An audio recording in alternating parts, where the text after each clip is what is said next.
For the first time ever, the Federal Reserve plans to give itself the power to regulate compensation at the nation's banks. The goal? Put an end to pay packages that encourage the kinds of reckless gambles that contributed to the financial meltdown. In a statement, Fed Chairman Ben Bernanke said the Fed is working to ensure that compensation packages appropriately tie rewards to longer-term performance and do not create undue risk.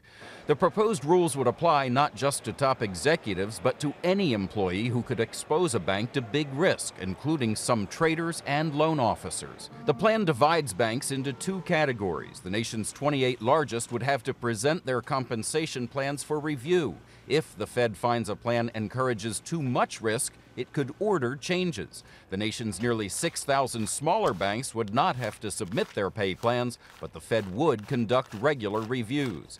It's a dramatic change from the government's hands-off approach to bankers' salaries. Supporters say the Wall Street meltdown made clear there's no choice. The banks must be regulated because if bankers pay themselves too much and the institutions fail, we have to bail them out or the economy fails.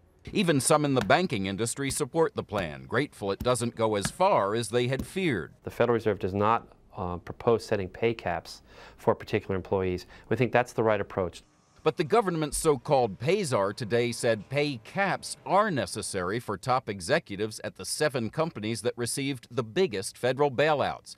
Ken Feinberg detailed his plan to cut cash salaries by 90% and to require most pay to be in long-term stock. He says that will force the 7 companies to focus on long-term health.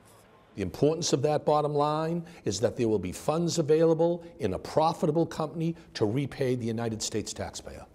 Now, the Fed proposal to regulate salaries at thousands of banks won't go into effect for at least another 30 days, but the Fed wants banks to be on notice. This is not just a proposal, it's a done deal. Katie? Chip Reid at the White House tonight.